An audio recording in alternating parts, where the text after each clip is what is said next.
and we are a lot about theatre, which usually surprises people at medical school. We have revisited. We did a session for the education conference, and I don't think I see any familiar faces in the audience from that. So I think this is a new audience, and we've actually come along further since the last education conference. So if anyone does want to send us any questions anonymously because they don't want to ask, do the usual teachery thing. There is a VBox available. We've had a lot of joy. That's why we're still in this game. But there's been a lot of pain points. So we have spent some time talking to other medical schools. We have presented to the Medical Schools Council group of digital educators. We have a good network across medical schools who are exploring this space. And I have been listening to on and off across the day the things, and there's a lot of common themes that are coming up. And you will see in this. So I think I originally had this as a stumbling steps presentation. I would like to add in now that we have some bounding leaps as well. But there's definitely stumbling steps, both people-wise and technology-wise. And you cannot do this without collaborating. You have to be reaching out and talking to lots of different people to get lots of different aspects about what you're doing. This is not a silo operation and should not be a silo operation. And there's some nodding heads in the audience because there are a lot of people in here I've talked to over the last couple of years and will continue to. So if you do have any burning questions that you want to ask during the session, that's the inbox information. And also, if we don't get a chance to answer everything today, because we know there's lots of questions about this field, we'll take that away and try and answer them after the session, because we're aware that we're going to try and race through this because of the time constraint. So we did have a vision. And how did we get to having a vision? It's not because we suddenly had medical school going, here's some money. We had an opportunity to apply for a grant from Health Education England, because as you may know, in the wisdom of this country, they want to double the number of students coming into medical schools and double the number of other health professionals going into schools. And clinical teaching takes place in hospitals. And I don't know when you last visited a hospital, but there's a bit of a crisis going on in the NHS in terms of space, people, time. And if you then put double the number of students into that space and time, there is going to be an almighty perfect storm. So Health Education England a couple of years ago said, right, here's a load of money to go to different HEAs and I think some FEs as well, to explore how you could use immersive technologies to increase clinical teaching capacity in a creative way to address some of the crisis coming down the line if the reality of double the number of students happens, because that is not an inconsiderable issue. They've been growing, and they had another 2,500 added about 6 years ago across the country, and the overlap of medical schools is greater because there are now more medical schools up with the latest in this field. There are new and private medical schools, as well as new and NHS funding stream medical schools, and all of those students go into not more hospitals, because there are not more hospitals appearing. I wish there were, but there's a definite real need to be met, which is why we got the funding. So that gave us the vision to start going and looking at the scenarios.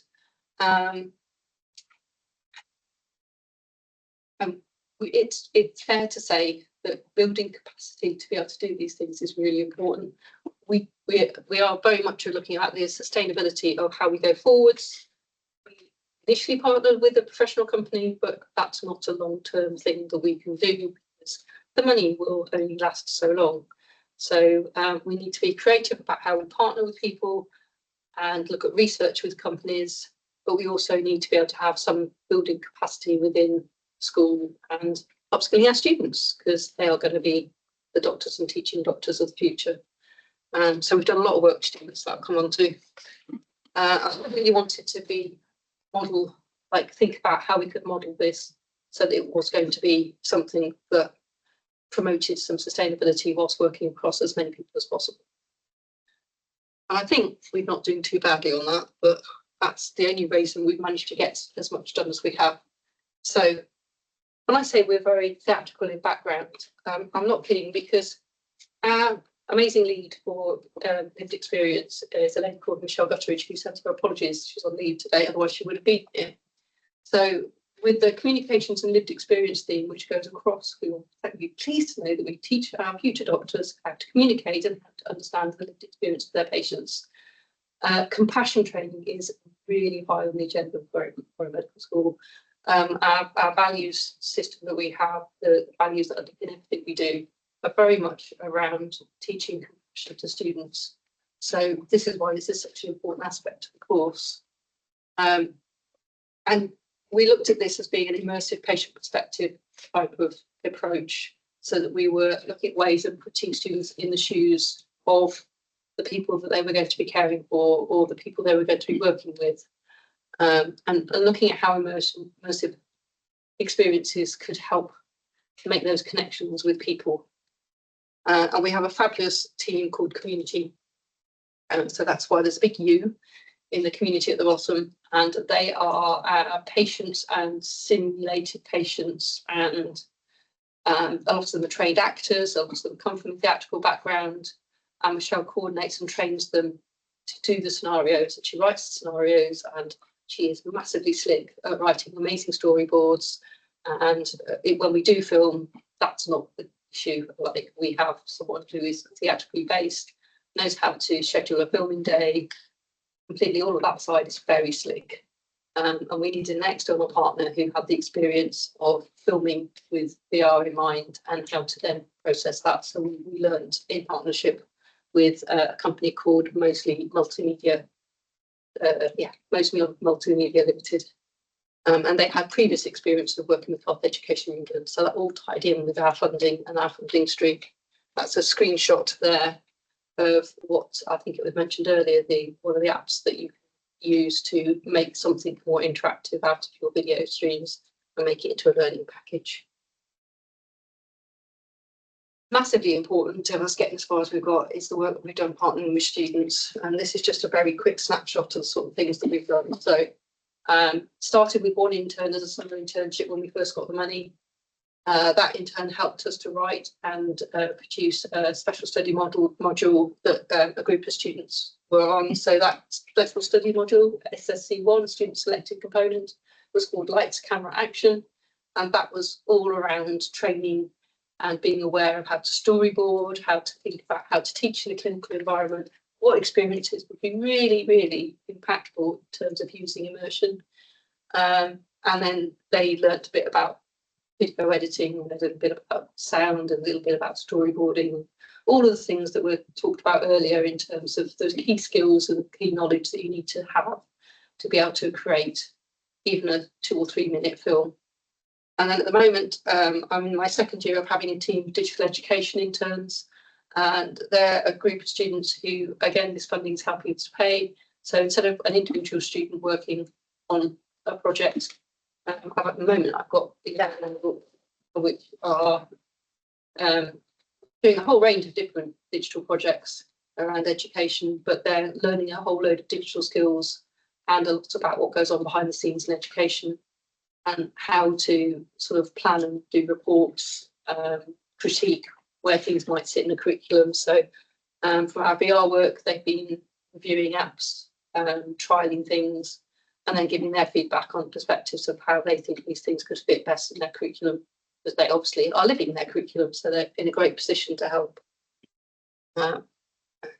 This is another really good example of a student partnership. So because we had headsets and because we had some experience, it then opened up the opportunity for these two students, Izzy and Cardora, and they had a project where they wanted to really help facilitators to understand that lived experience of being in a group and microaggressions happening in a group and what that felt like. So I've just managed to get into a nice slice forward bit, but they produced an amazing project that meant that we could sit our facilitators, so all our small group facilitators could actually see from a perspective of sitting in a group what happens when the facilitator sits there and does nothing, and what the perspectives are of the different people in the group when a facilitator does nothing and there's things being said or people not being included in a group. And then they could see what really small but important interventions of the facilitator, what difference that could make to the dynamic of the group. And that facilitator training has had massively good feedback. So the students wrote it, they filmed it in partnership with our external partner, and they produced it, and they developed and designed a workshop. And it's an amazingly impactful experience, and it's really had good feedback from facilitators. It's just giving them really small things they can do, but how small things can make a massive difference in making an inclusive teaching experience. So we're very much structured around the education side of how we're going to do things. And I won't go into this too much because I think it's been covered in pretty much every session today. That we are understanding people first, then thinking about the principles and the space. What space are we using? We were delayed starting because we were still ranting about space. Space, that anyone knows at this university, is a massive issue. So we've looked at space in lots of different ways, and it's the maximising the space we've got, but also having a wish list of what we'd like to do with space. And ethics just underpins everything. So I make sure I add that to these slides because I think you said it earlier. We briefly said it, just because you can do something doesn't mean that you should, and especially when we're dealing with a lot of sensitive subjects in medicine. We can do a lot, but is it still ethically appropriate to put students in certain positions? And the reason why we're using a lot of things around VR and immersive at the moment is there's a safe psychological space we can put them in.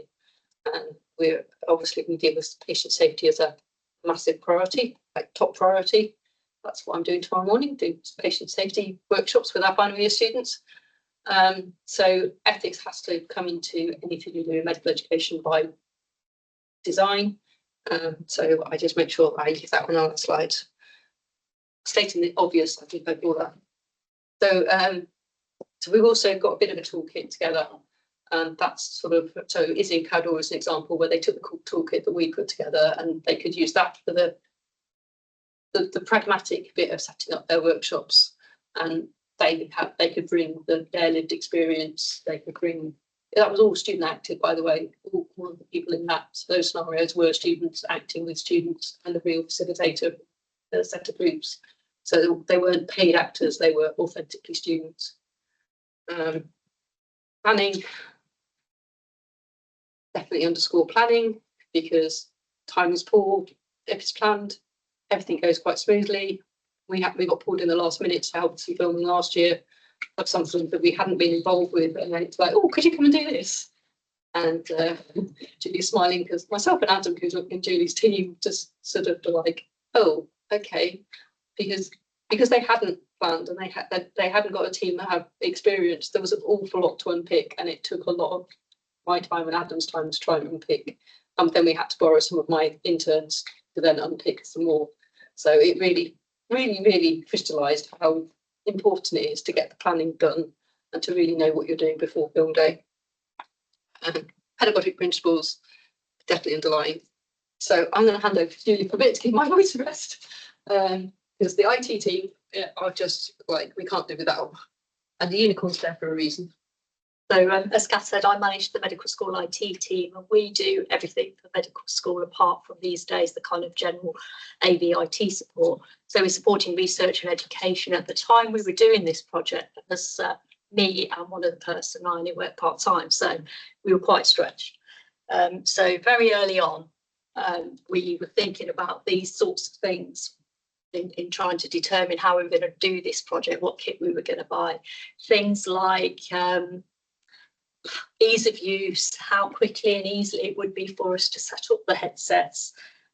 We did quite a lot of planning. Space is key for us. There just is no space up at Jupiter Hill. And thinking about, originally we were asked to look for about 100 headsets.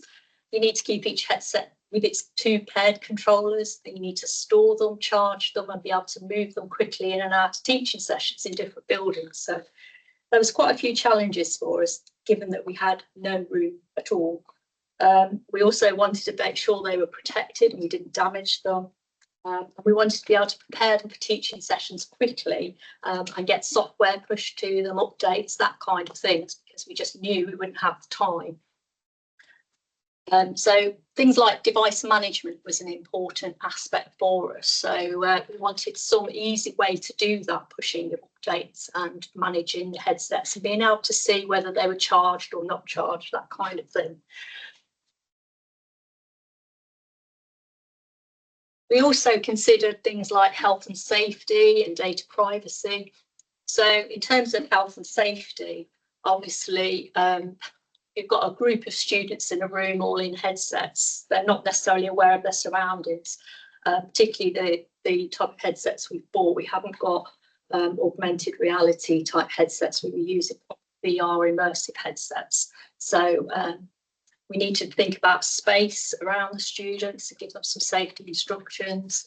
We needed also to think about things like keeping them clean, because this was shortly after COVID, and we're a medical school. We really didn't want to spread infections through our students. So we did have a good think about how we're going to keep them clean and how to do that easily, quickly. And also we thought about things such as the data privacy. I spent a long time trying to understand some of the privacy policies of some of these headset companies, and it's really very boring and really, really difficult to pull it all together into one place. So very early on, we decided we could simplify things massively if we didn't tie a headset to a person, and we tried not to capture any personal data. So that was our aim right at the beginning. We wanted to have a headset that we could put into a kiosk mode, so that you only get the applications you need for the specific teaching session you're going to, and you don't necessarily go into Facebook or something else which would identify you. So we thought about all these things when we were trying to choose our headsets, and at the time we were doing this, there weren't lots of options because we hadn't got unlimited funding. So some of the better headsets, best headsets, were a bit out of our price range, and we were looking at 100 initially, although eventually we settled on buying 60 headsets.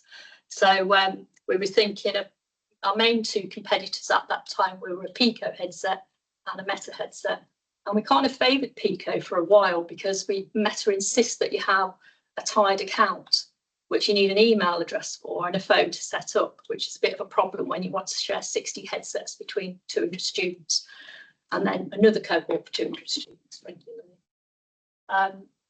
So we had a long, we thought about things like battery life, the age of the devices. So for example, the MetaQuest 2 was only 2 years old when we were looking into this, but we were expecting MetaQuest 3.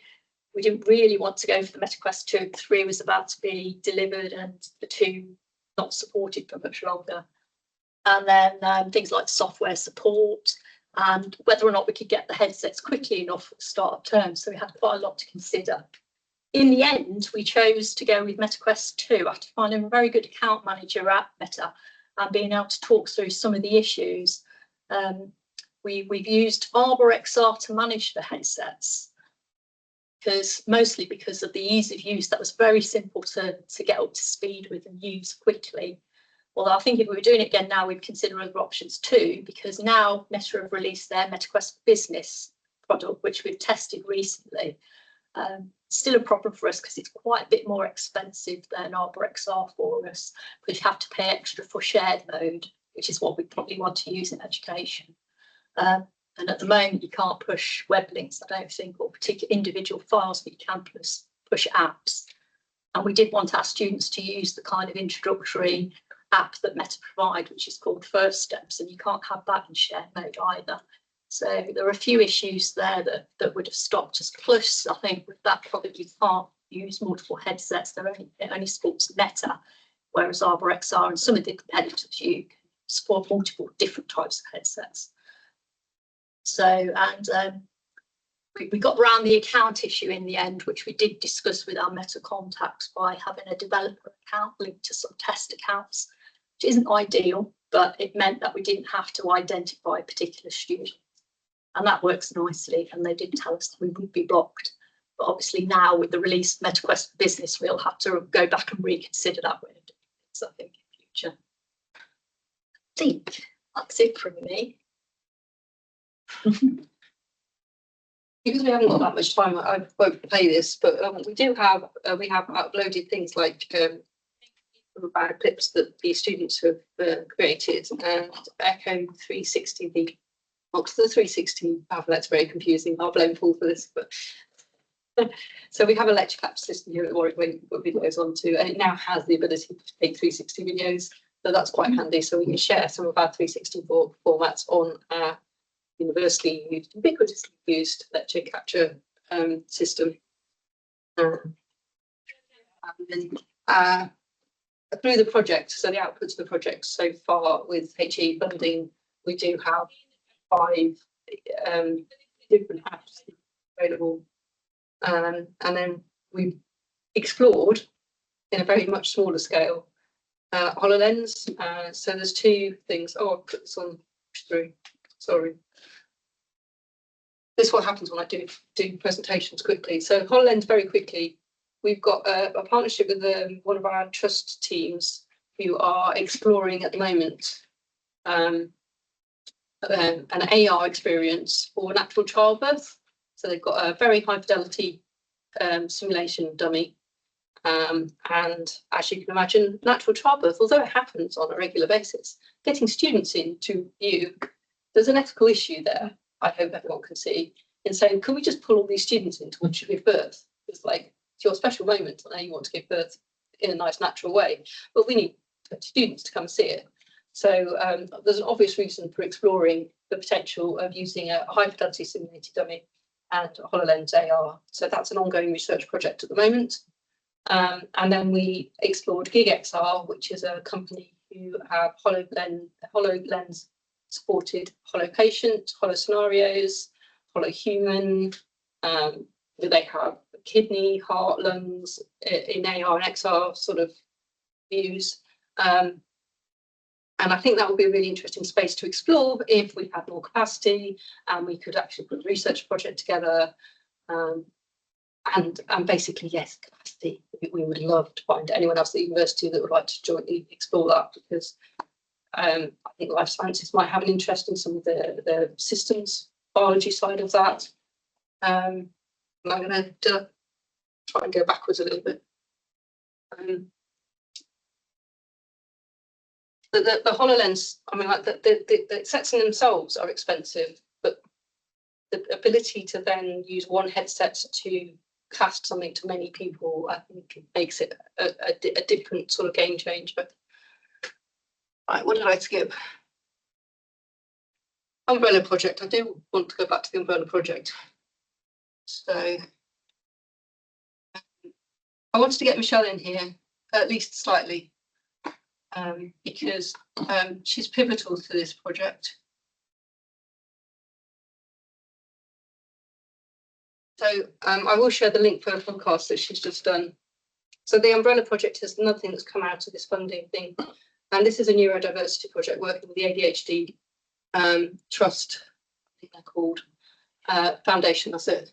So the ADHD Foundation, I know what I put that in. So the ADHD Foundation, really very excited to work with Michelle, because we've created, already created an app with an example of a GP consultation with a parent and a child who's going for a diagnosis for ADHD. And we have quite a few of our community members, so I mentioned very early on, who have experience of or have their own children who have various neurodiverse conditions. And that particular sort of partnership has been really powerful, because we pulled in, I'll give one example, Michelle shares this regularly as well, and it's on the podcast. We pulled in because this mother was like really enthusiastic about being involved. She had an autistic son who had been non-verbal for most of his early years and was quite shy, but they wanted to, and he didn't want to come into the medical school to do his interview about how he felt about his condition, but it was recorded. And then he was just given the standard set of questions they all had. But he got to sort of voice how he felt about things. And during the interview, one of his responses made his mum go, oh, because it had been the first time that her son had actually vocalised a particular way he felt. And it was through this structured set of questions. And apparently he woke up the next day almost like a different person. And he's gone on leaps and bounds to the point where he is now going to theatre school. been a non-verbal autistic child. So anyone who is familiar with that trajectory, that's a big change. And I think it proves how much that taking these performance, theatre, getting people to connect on a personal level and share their stories in a meaningful way can have profound effects on those who are part of the projects, as well as those that you're looking to share projects with. So we're big advocates of taking that approach to teaching. I left the immersive spaces thing up there because the headset discussions that we've had all day, I've heard all day. One thing that you can do to take the barriers down to immersive spaces is to not have the headsets and to have a space where people don't need to be worried about the tech. We're a little concerned that we've still got a lot of hesitation with people who don't like to have headsets on. Everything that we do, we make available on iPads as well, so that people who don't want a headset on, they can interact with it with the iPads. And yeah, we've I'll leave those to I could go on all day and I don't want to, but I kind of feel like there's a lot of common themes I've heard in the earlier sessions, and we'd really like to have sparks and more debates across the university with how the university can have a bit more of a joined up thinking about how we're supported in departments, how departments can work with each other. Because I've met like half the people in the room here just by reaching out, and Paul, who's now left, and we're like we just sort of like try and find out where people are and what they're doing, and it would be great if we could actually do more things together. So that's my soapbox. Brilliant. Thank you. Alex, do you want to go and get ready? And take were there any questions? I think. By the way, the immersive space thing. Karen, you've got a link with BT. When we say team, I will mention that the team is a loose thing. Bringing an immersive space on. A group of people with a shared vision. We are definitely that. That makes sense. So we might be getting an immersive space from BT on campus for us to try at some point. Is that the one that was supposed to happen last year? Yeah, and I think IDG has sort of taken ownership of that relationship. They went down to London to see. I have a company that'll quite happily come and do something. Yeah, I'm speaking to, but yeah, I think that too. Yeah. We thought we could maybe just set something up in GLT3 up at the med school, yeah, and just get companies to bring in and showcase their stuff, because IDGs, if it's anything. No, I mean always the challenge at Warwick is bringing people together and having joining up different conversations. And I think there's lots of really good stuff going on. And I kind of think that I'm going to do a list of what we're going to do at the end of the day, but I think there's a bit of thinking about, you know, how do we take all this good stuff and how do we kind of maybe create something that, you know, that can involve university.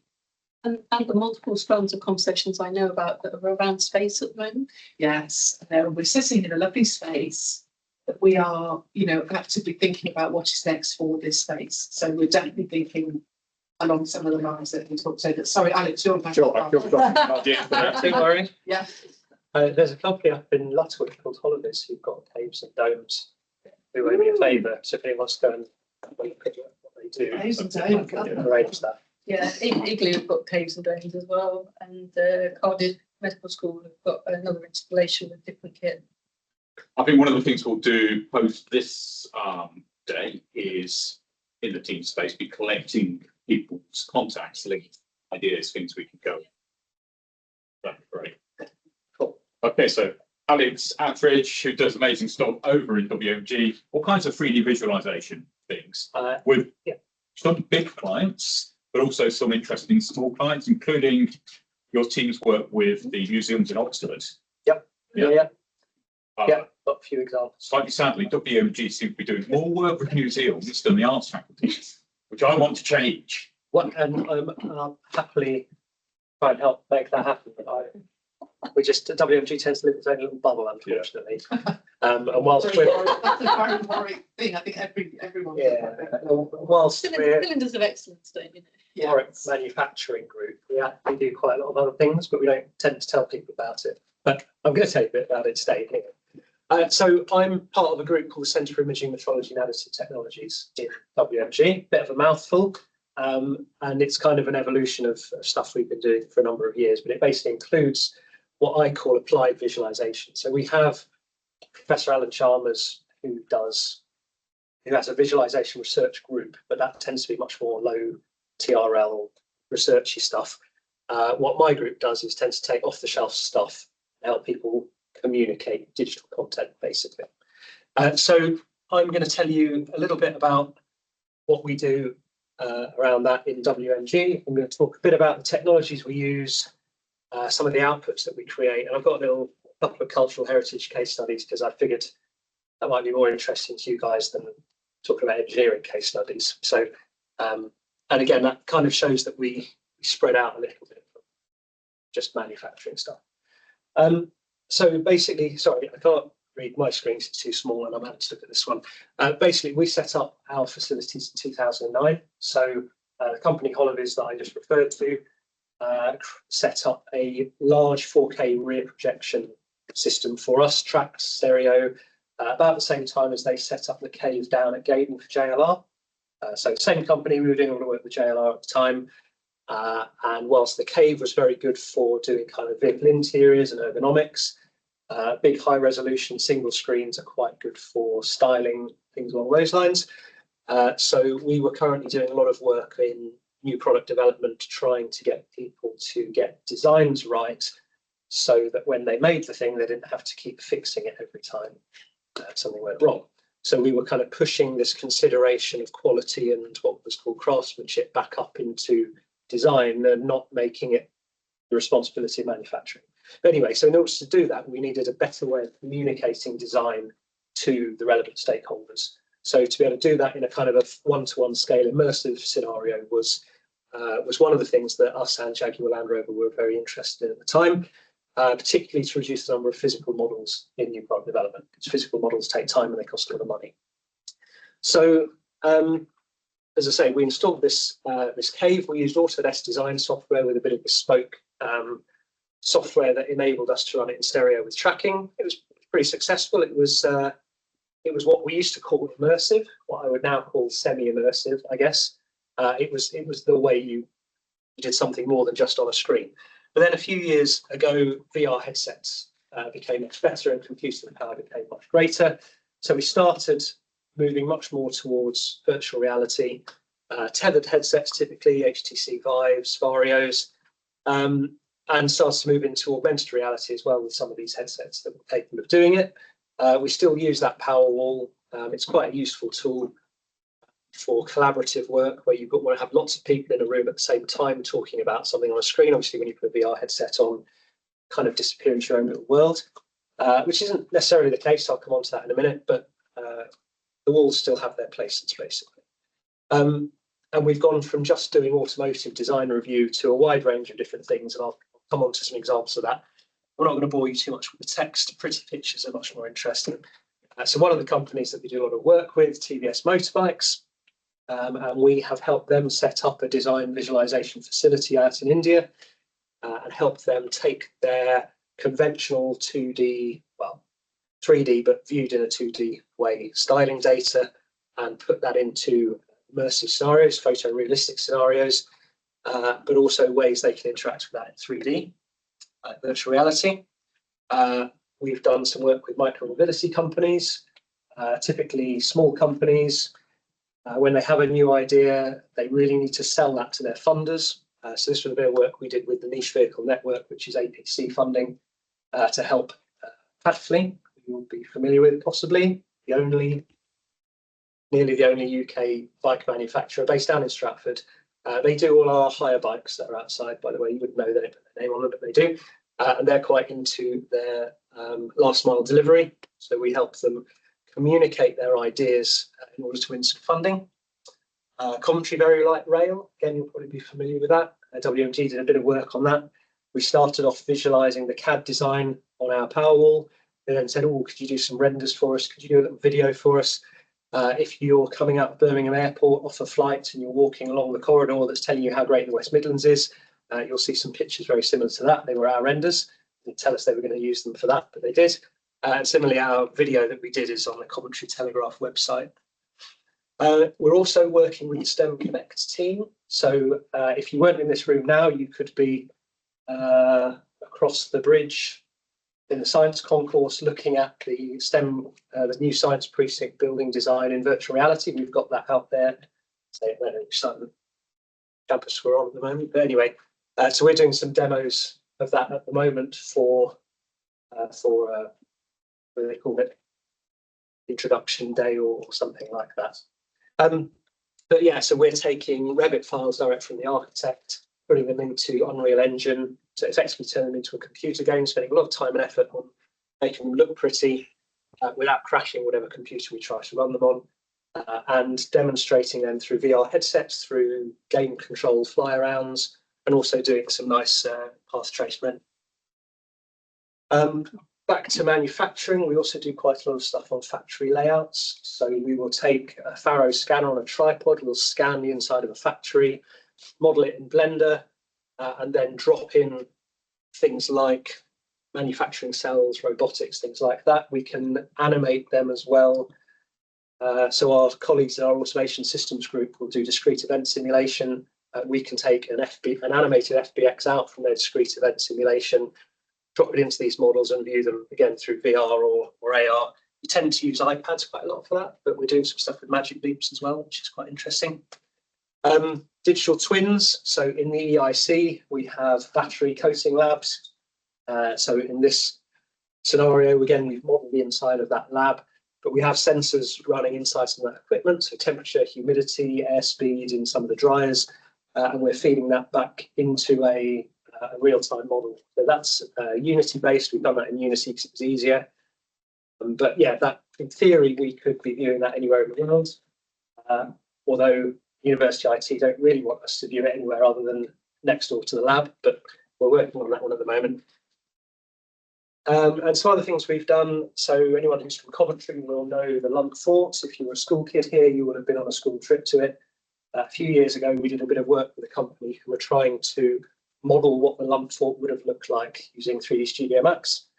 So we did a little bit of work with the BBC. We shipped a load of school kids to the Lump Fort in the rain, soaking wet, looking around, and then we took them back to our room, sat them all on the floor in front of our power wall with their 3D glasses on, and we did like a 3D fly through of what the Lump Fort might have looked like, which was quite a fun little project to do. So the kit that we're using, I'm fully aware we're quite fortunate in WMG. We have the ability to invest in quite a lot of fancy toys and kit. So the things that we typically use for our automotive design review work, we're using Autodesk VRED predominantly, although we're starting to use Unreal Engine just because the lighting engine in it is very, very good. We would typically use Vario tethered headsets for that kind of review. We're starting to use Quest Pros and Quest 3s for things as well, which are actually much easier and still pretty good. If we had to do any modeling work, maybe some optimizing of data sets, we'll tend to use Blender. And we'll use a mix of Unreal and Unity. If there's a lot of interaction needed, we quite often use Unity, but I'm fortunate to have a computer scientist who's able to actually use it. But for us mere mortals, Unreal is a much easier tool to use. And we're starting to use Magic Leap 2s. So as opposed to HoloLenses, we had a HoloLens a while back, which disappeared in the possession of a student, which was rather annoying. But I didn't really like it anyway, so I wouldn't really pursue that too much. But the Leap 2 is a really nice tool for mixed reality. So we're using that particularly for the factory layout stuff. If anyone wants to try out any of these things, just drop me a line, come over and see them. Just got a room with them in. Wouldn't take very long to set it up. So the kind of things that we create, I've kind of covered this anyway, but realistic digital animations. So we might do that through ray traced video outputs. So 25 frames per second of ray traced stills, time consuming, but quite effective. We've done that for the Coventry Very Light Rail people. Virtual reality experiences. So yeah, across a range of different things, and cultural heritage is a good example of that. I'll come on to in a minute. Collaborative virtual reality. So as I mentioned, you put a headset on and you kind of disappear into your own little world. But if you're in, say, an automotive design review, you don't really want to be in your own little world. You want your manufacturing guy there and you want your finance guy there as well, because you want to interact with them. So we can do stuff on our local area network quite easily across multiple workstations, where we'll put people with headsets and they'll see each other can interact with each other. And our mixed reality experiences, digital artifacts into real environments, either pass through or see through, depending what type of headset we're using. And generally, this is all content we're creating ourselves. So we're not really using pre-existing content, only in the form of the digital models that are given to us. So a couple of little videos, hopefully will run, click them right. So this was an example, so it's rather dark. This is in our visualization room. This was some of the work we were doing with Platform on their last mile delivery stuff. So again, we quite often use the Powerwall and VR headsets in combination, because obviously only one person sees through the headset, everyone else in the room wonders what they're looking at. So we tend to project it on the wall as well. But just the ability to interact with these models. So for Pashley, it wasn't just about what do they look like. It was a case of how much cargo can you get into these? How would you load them? How would you unload them? So we had a few little examples of how you could interact with them.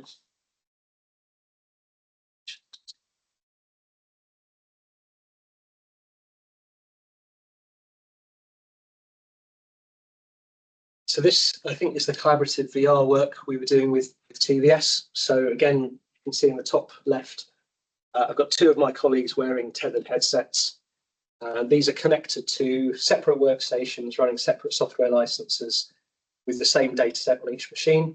There's a third machine running that same data set that's running the Powerwall, which is what you see in the background, running the bird fly on the wall view. And then I've got my two colleagues as avatars in the middle, and they can interact with each other, they can pass things to each other. Nothing particularly clever in that, really. That's just Autodesk VRED is able to do it. So we've utilised that capability. But this is the kind of software that people are using in industry, Jaguar Land Rover, TVS, for example.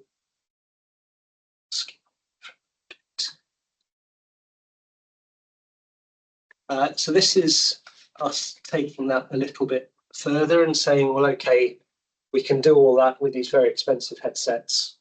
Can we do something with lower cost solutions? So this is, I think, through a Quest Pro, perhaps a Pico 4. So we're basically incorporating similar functionalities. We have a floating menu when we're doing VR. But obviously with these headsets, we can do pass-through video as well. So in a moment, hopefully my colleague will click on pass-through, so we can drop this into our lab and look at it. It has its pros and its cons, so you wouldn't probably do that for a proper design review because you wouldn't really be interested in what's going on around you, but it's quite interesting to be able to put something and accurately position it and locate it in a room. That's not always as straightforward as it seems. We have to do a little bit of work to make sure things end up where we want them to end up, particularly with the lower cost pass-through video headsets, because they're not scanning the room, they're just looking at imaging. But yeah, it's quite a good tool, and they do actually lock the things in position quite well. They're quite effective. And so, yeah, a couple of quick cultural heritage case studies then. Hopefully the Dodo one will have some sound. I'll have to talk over the top of it, but basically we did some CT scanning of the last remaining Dodo skull with flesh on it. I'll do some description, but these things are getting quite rare now. This was one of the last Dodos known to exist. It was a pet in London, and it was assumed that it died of natural causes. We did some CT scanning, found some lead shot in the back of its head. The guys at the museum were quite surprised by that. But we turned that into a bit of an experience. So this was some of the information that we had. This was a CT scan of what we did. Again, that's another part of our bit at WMG. And hopefully, just make this play.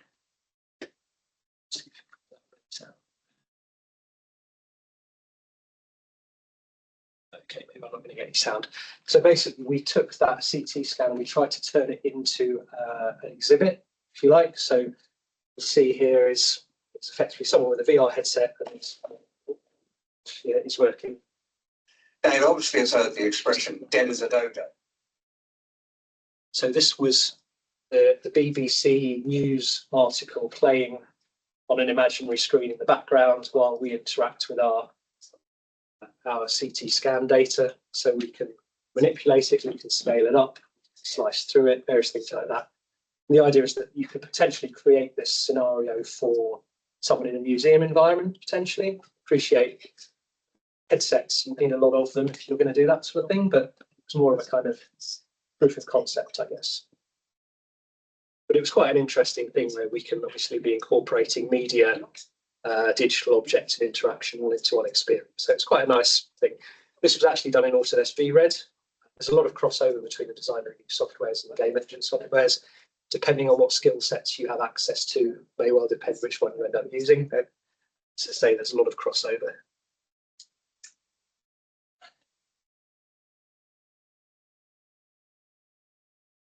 And then last example, this is something that my team went out and did in Italy, and we did a bit of work with the Warwick and Venice people, presented at a conference there. So we've been out there, scanned various archaeological artifacts that have been dug up. Some of them are in museums, some of them are still on archaeological dig sites.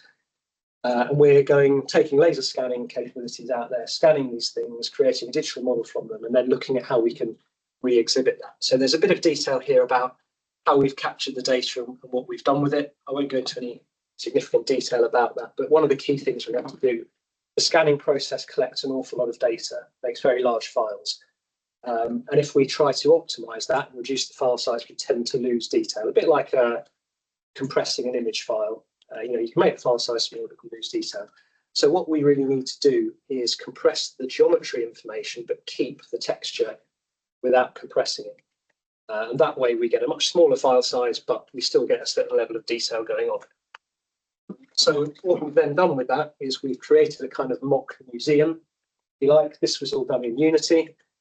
And so we've effectively displayed some of these artifacts in our fake museum. And actually got here. So this is a bit of, it's not exactly first person footage. This was kind of predefined flight paths, but this was what you would see if you put a Quest Pro headset on. This is what we managed to upload into the Pro headset, and you could walk around and look at the different artifacts scanned and put textures back onto. This was quite exciting to the guys out in Venice, and it'd be really interesting to speak to anyone in Warwick who's interested in this kind of thing. As I say, we seem to have better connections with Italy than we do with our own university when it comes to this kind of thing. So, but we'd be more than happy to look at how we can contribute to this kind of thing. Wow. And I think that is pretty much it for me. What I would say is, if I haven't talked about teaching because I don't really do it, what I do is collaborative research with companies and other organisations.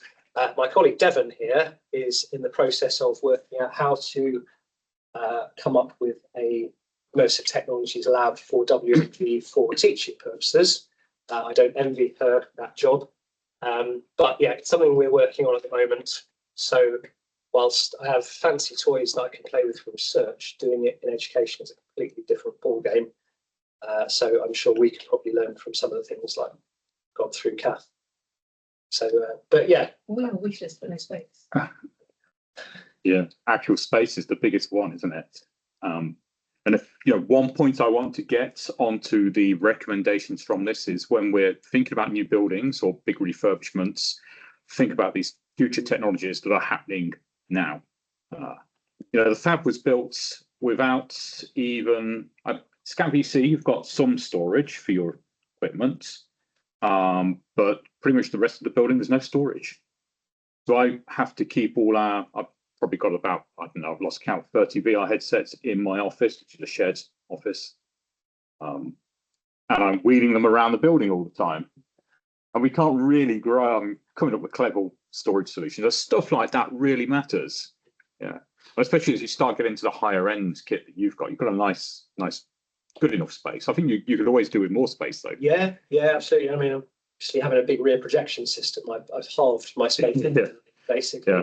But it does mean I've got a lot of storage space out the back. So yeah, there's pros and cons. It wouldn't be useful for large group teaching, for example. It's useful for having a few people at a time. Yeah. But that's kind of what we do with industry much more than what we would do in academia, I guess. We've heard a lot today about how to scale this up to larger numbers, various, even little things like how you clean your headsets. So those UVC systems, the boxes you put the headset in, blast them with UV light, clean, things like that. Yeah, one thing we noticed is the Quest Pro is nice kind of padded leather, much easier to wipe clean. Yeah. than the Quest 3, for example. We've got a Quest 3 over the bridge at the moment, and we're trying to wipe it with antiseptic wipes and stuff, and it's just Yeah. pain. I would say on that point, because it came up in relation to the medical example, is that I think it would be wrong to think that you can scale using VR in the same way you can just build another row in a lecture theatre, because, you know, issues of diminishing returns and the experience is very different. So I think, you know, rather than just thinking we'll buy 200 next time, you know, there are issues around like interaction with people. How much are those people acknowledging other people in the space? So I think really need to be thought through before you just get more and more stuff. So we're kind of edging our way to understanding where this is better focused. Quite a lot of different scenarios where it's better focused can make a big difference with the right number of people in the right way. But it's, you know, it's not going to replace the lecture theatre. A lot of other things will, but maybe not. Certainly in engineering, things we do, we have kind of like a hierarchy of users. So there's one person who particularly needs to put the headset on. And then there might be other people in the room. We just need to see what that person is seeing. So if we can cast what that person's seeing onto a screen, that tends to work for us. But in an education environment, everyone needs to be on the same level. Anyway. Okay, thank you. Thanks, Valerie. I'm going to be really, really fast. We're going to have a bit of time for questions and discussions and trying to tease out those kind of points about what are the things we could do that are going to make a big difference at Warwick for what we do here, what we can do with these new technologies, how we work with partners, international partners we talked to earlier, and also industry partners. We've got one industry partner here today, we've got another one recorded, we've got lots of good advice and ideas from them. I'm just going to tell you a little bit about the art faculty. I've got my bright coloured arts. Does that not say arts? Look, I've taken the fab and I've turned it. Part of my job there is actually to enliven, to make it more bright, to kind of give it that arts identity. Okay, but also to make the connections with all the other faculties and everything. So who am I? Actually, you probably might not know, but you know who I'm, Robert Total. I'm Associate Professor, Arts, Design, Humanities Education, Faculty Director for Digital Student Experience. And I think I'm the only digital student experience person so far in the university, but there will be more of them. In the arts faculty, doing a lot with VR, and you've heard about Catherine Allen's work and all of the stuff we've been doing over the years. I've lost track. I think it may be getting close to 10 years involvement in this now. Lots of experiments, lots of small scale stuff. One thing I should say is the arts faculty doesn't have very much money. Okay, I have no budget. So I have to, thank you, Rebecca Silver, who's online at the moment, I think. I have to beg for money around the university. I got 8 Meta Quest Pros through the Turing Institute, Warwick Data, Rebecca's thing. We organised a conference, and also there was spare money at the end of the year to spend, so I managed to get some kit. Got lots of old bits of kit that I've acquired through various projects. You know, that's how we operate in the arts, but we have to be very, very creative, very clever in how we do all these things. Is that Rebecca? We also have to. Sorry, it was Sophie. I didn't realise I had my sound on. Right, hi Sophie. I'm making lots of connections with people like the business school, WMG, WMS. We can't do this on our own, okay? But I think one of the things we've heard throughout the day is the contribution of fit studies, performance studies, creative practice, all of these things, and how essential they are to it. So we want to bring all those things together. Now, my presentation. This is how stupid I can be sometimes. My actual presentation is on that laptop over there, which is doing the recording. Fortunately, I'd shared it as a PDF in Teams, so it's on Alex's. Hey, so this is a digital arts and humanities lab. Sounds like a big thing. Sounds like there should be a big space and loads of kit and all that kind of. It's just me. I've got an assistant, but it's largely just me working like mad to make this happen. And trying to. This is the kind of remit I've got. This is pretty big. Developing and applying state-of-the-art digital capabilities for staff and students in the Faculty of Arts. The Faculty of Arts is this very diverse, quite a complicated organisation, lots of differences. The organisation of it's kind of improved a bit recently, but it's still quite a difficult faculty to work with in terms of its diversity in its organisation. But that's also great, that diversity, because there's ideas all over the place. If only we could connect them all together. You know, if only we could bring people together with the capability to do stuff.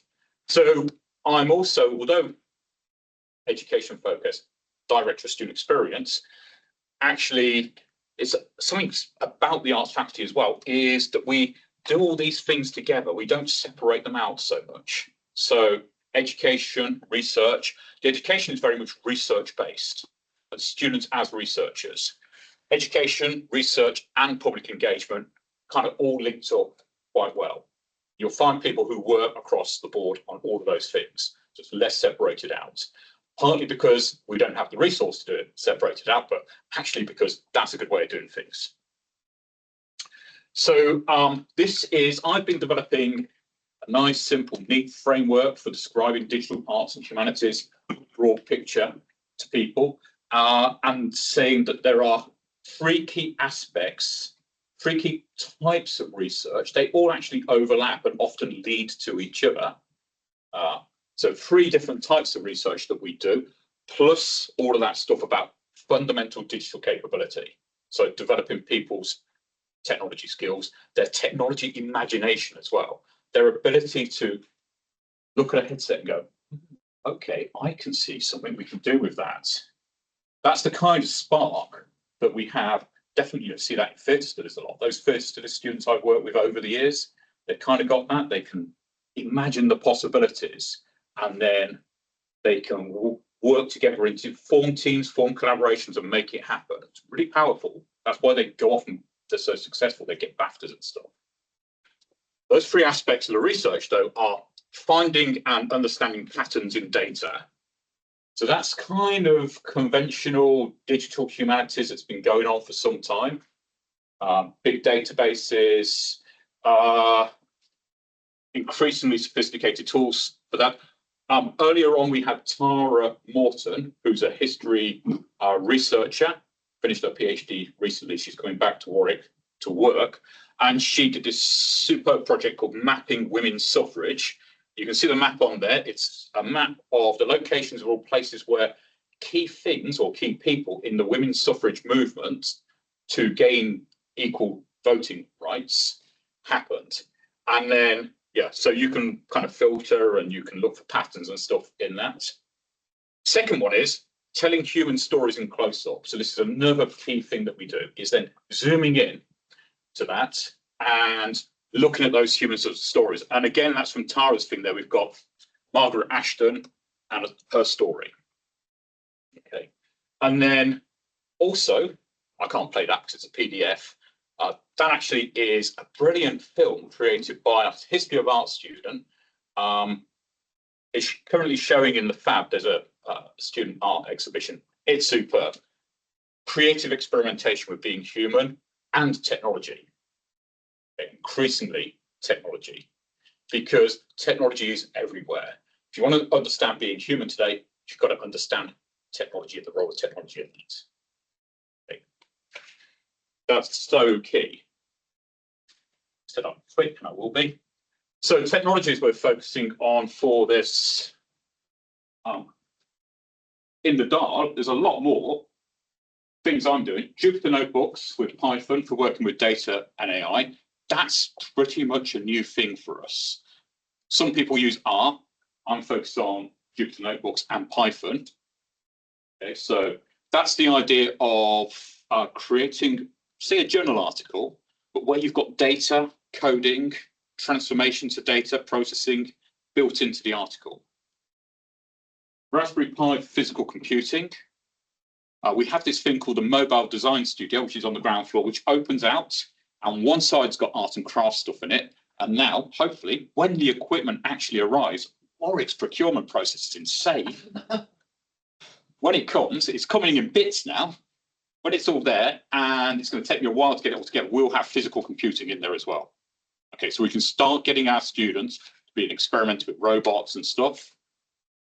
Omeka S for public engagement, websites and crowdsourcing data. That's how Tara's site was built. Quite a lot of that. And in big letters, because this is so exciting and so amazing for what we do, immersive tech. We, MBD, are brilliant for this, because especially that storytelling thing. So that very personal, very close-up stories and empathy.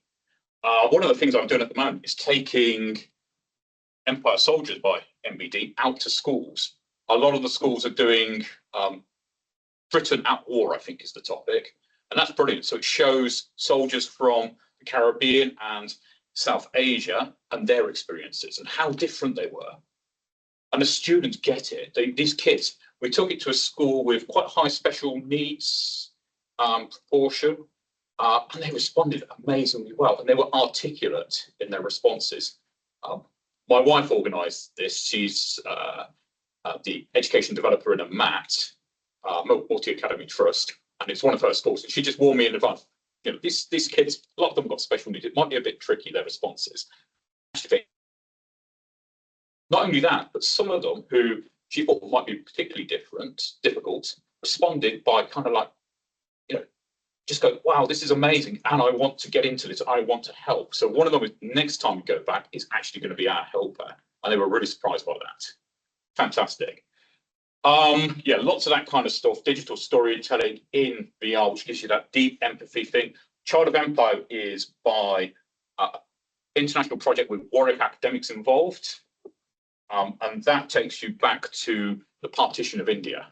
And it's really, really extremely emotional. And they've used the medium beautifully for that. There's one bit where there's lots of different scenes, lots of different kind of layouts. And one bit where you're on a desert plain going with refugees with all the wagons, and you see the mountains in the distance and you feel small compared to that. So for us in arts and humanities, that's just what we're after. That's amazing. Finally, we have open sessions, Monday, 4:30 in the Fab. Come along, use the equipment, just try stuff out. I don't know if that's an open session. We also do, no, that's in a liberal arts module. We take stuff into modules and get them doing stuff. And we also, on Wednesday afternoons now, we are having immersive showcase sessions where in a smaller group, people are coming to just try something out in a more relaxed way and then having a discussion about it. That model works really well. Finally, something that we've just made loads of use of on the Quest Pro's Figment XR, which is an augmented reality app developed out of Google Tealbrush, the 3D painting app. You can use it to create immersive augmented reality exhibitions that multiple people can engage with at the same time, with videos just dragged out of YouTube. You literally pop up a browser in the headset, go to the page in YouTube, grab the video, put it into space, size it, position it, 3D objects from Sketchfab, images, text, music. You can paint, you can draw, you can build walls and stuff like that. That's pretty impressive. There's loads of other features to that we're exploring. So we're making the most out of that. But one of the things that's most important for me there in the arts and faculties is to give people the encounter with it and get their technology imagination working. So they can look at it and go, what's possible with this? Let's do something. One student came along last academic year, this time last year, asked me, can I make a VR exhibition about the history of hairstyles? And I said, not VR, but augmented reality. That way it's easier for you to have more people in it. This is quite easy to do. Showed her the app. She kind of understood the possibilities straight away, went away, designed it, came back, got the headset in the space she was going to do this in one of the theatre studios. And after about an hour, she constructed this thing. So a whole timeline of hairstyles, and there's hair you can put on and stuff like that, videos to watch, and then was able to show it to about 50 people during an afternoon going through this exhibition together. Just worked. We're getting to the point now where this stuff is possible. Finally, there's my last one. There we go. The thing with this guy. Oh, we're doing a lot of outreach work as well. All kinds. This was the Resonate Festival, I think. and this guy came along. He's into dinosaurs. A lot of people thought it was one of my children because I've got a paleontologist's son and another one who is into tech and can do Unity and Unreal and stuff like that. But it's not, it's just some random kid came along and absolutely loved it. We let him swim with Jurassic sea monsters. That's fantastic. Okay. Wow. I can't do any more. Can I have the rest of the next 2 weeks? Oh, I can't have the rest of the next 2 weeks. Oh, we've got Virtual Electric running for lots of sessions. Thank you all for coming today. Let's just do what I said we'd do, which is any questions, and more importantly, any kind of points we can pull out of this about what we should do to take immersive technology forwards. Can I sit down? Yes.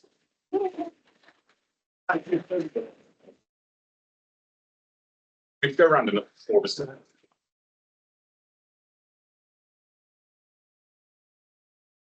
Still have a couple of people online, so I'll keep it running so they can hear.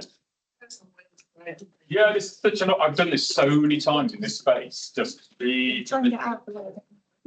Just get in the centre.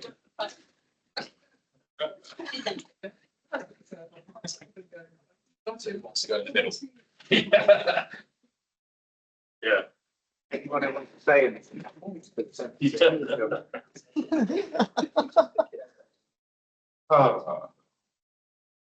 So many things. It's so many things have to come together to make something like doing fake. Shall I start with a really mundane point? Nothing to do with like high tech or the kind of exoticism of hardware and all that stuff. But my sense, having to try and do stuff with this on an ad hoc basis, is much could be done with imposing a sense of asset management, of treating the hardware as a resource like we do with spaces here, which are in like high demand. So it's booked, it's easy to transport, it's always available, rather than it being kind of located in esoteric locations around the campus and not getting used sufficiently. Because if it's not used, people don't understand the value of it, the worth of it, and then there can't be made a case for getting more of them, and then it blossoming from there. So, in a sense, nothing to do, if you like, with the tech, just about logistics and servicing it in such a way that it is just seen as commonplace, and people will just pick it off the shelf and know it's there and it works, it's charged, hygienic, etc. We're getting stuff onto the whiteboard here. I would argue the same. To make it like a semicircle. Yeah. Eyes in both directions. Yeah. So this just this week, I had somebody in the writing program. They want to create a new module on screenwriting for VR, which is fantastic. And they were asking me what kit's available. My response, I don't know if they're going to be happy with my response. It's complicated. It's not like we have a service at a place. But I was going to say, I think the same applies to skills. I mean, I think the danger is if you have someone in every department who goes, we want somebody real, but we have a team of people who work in the real, but they also don't all have exactly the same knowledge of growing. So much of it is motion capture specialist or a character development specialist or working inside the blueprints, or somebody else working with there's so much of it. So I suppose what I'm saying is I think initially there's this idea that every department or every school needs somebody who works in VR, but actually I think that central pull, which is kind of from what I understood from Irwin and Monash, is the system that they've set up, is that actually that is a central resource as well, that you can go and find the people that you need to help with the equipment that you need to deliver it at the same time. And I say it till I'm blue in the face, but my experience is that usually what you get is people focus on the equipment and just completely forget that you need people know how to use it. That must be a barrier in the sense of the skills that are needed. So if you have that central shared asset, central shared skills as well, for both for training but also for general support, so that you put those two things together. Because as you say, the kit's no good. No. Without these, it's the imagination that it's talking about, the person that can imagine and then translate that into something. Yeah, And that doesn't mean that some of that can't be disseminated into the sort of individual places. Like you say, there is a training aspect to that as well. But at the core, you need a central place to go to say, I've got this kind of problem that I'm trying to solve. What do I need to use? And you can help me to solve it. Base level is something that needs to be kind of broadly across the university, a base level of skill, and then there's a kind of expertise of someone. So that's Found when through our projects and our experience is like as one that's worked in the area more for decades, I'd like to say, it's just put a really sharp focus on all of the issues we've always had with technology into anything. So there's always been issues around people, the way people interact with technology and the interplay between different people and technology. And it just like it's like medical, it's like on steroids. It just heightens all of the issues we've ever had with introducing technology into a space that people are less familiar with, or new anything that people are less familiar with. And that whole change management and culture change is just so heightened by this type of tech. So there's two things at the moment that are really heightened. One's the AI side of things and one's the AR, VR type. Both of those really put a really strong light on the difference between people's understanding of concepts around how technology works, how people work with technology, and the fear factor that some people have. It just has heightened it to a level that I've not seen in any other introduction of technology before. So those two areas which are disrupting education, probably the most at the moment. There's a assumption with some people we found that because you're a technology coming your person and say you'll know all of this already. Like we've found that there's no other people who've read across the university that really have much experience in this, as most people around here have found. So you're kind of learning with everyone else, whilst other people are expecting you to be experts already in something that we've never seen before. Now we've always had that when we work with technology and we're seen as the technology person. Exactly vertical. I've never worked in IT services in my life, but that is a real kind of barrier that we always face, that people assume that you're a technology person because you know a bit more than they do. And that's their bar. Yeah. But it's been a massive barrier for people in thinking that, for example, headsets. Oh, we need them tomorrow. It's like, I'm sorry. when did you know you needed them tomorrow? Because like the work that Adam and Julie have to do to get 60 headsets or 12 headsets or however many headsets they suddenly want. But we have people wanting them for conferences, like with a couple of days' notice, with no concept of, no matter how many times we try to explain it to them, no concept of the logistics and the setup and the human factors involved with delivering, say, 20 headsets to Scarman for a conference.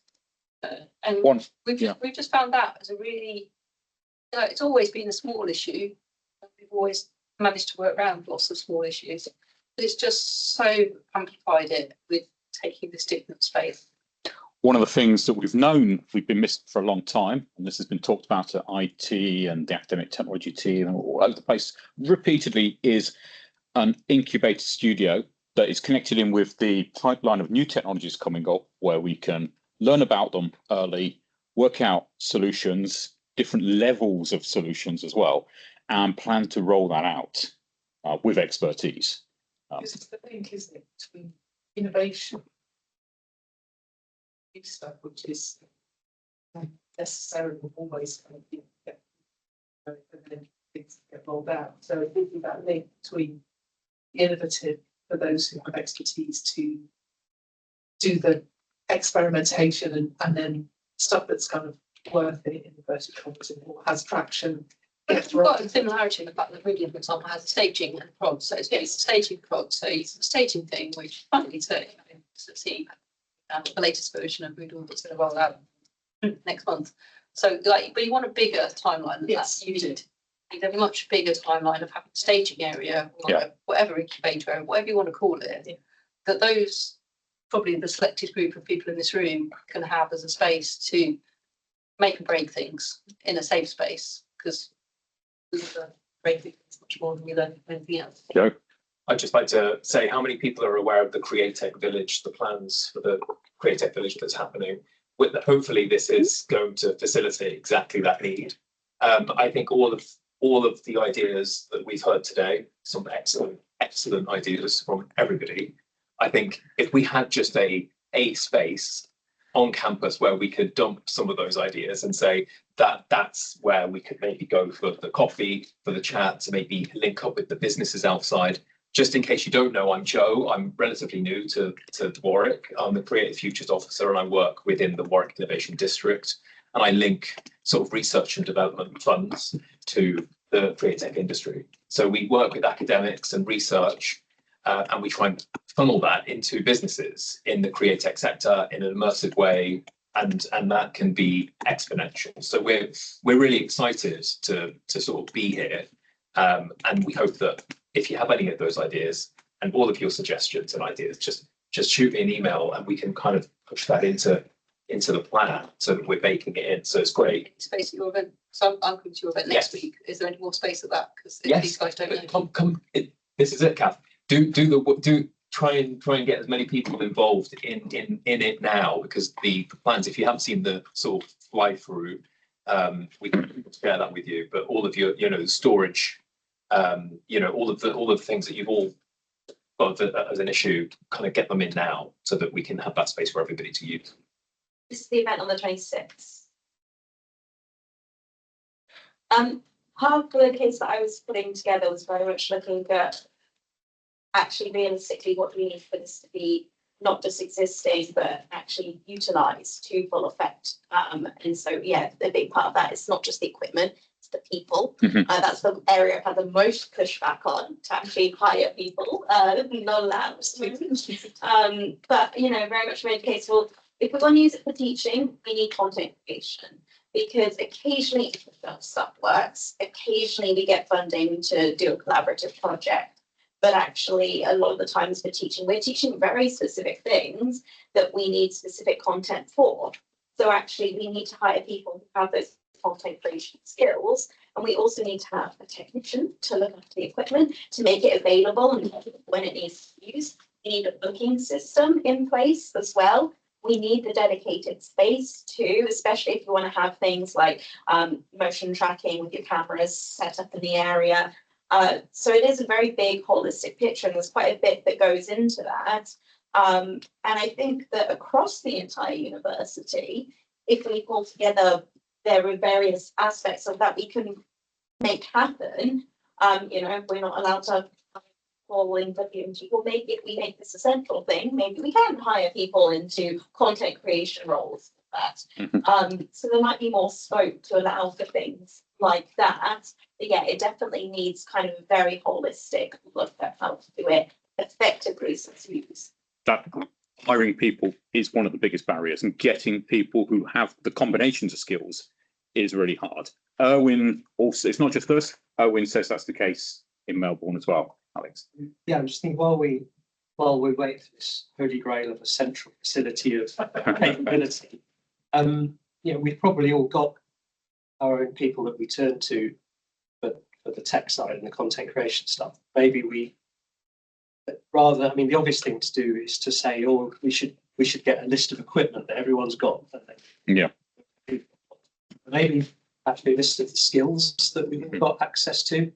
Because I've got a few people in my team with Unity and Unreal skills and things, and whilst most of the time they're working quite hard on research projects, potentially we could, if we've got a bit of time to do some planning, we could make some of their time available to create content for other things if we knew that we needed to, or someone needed it.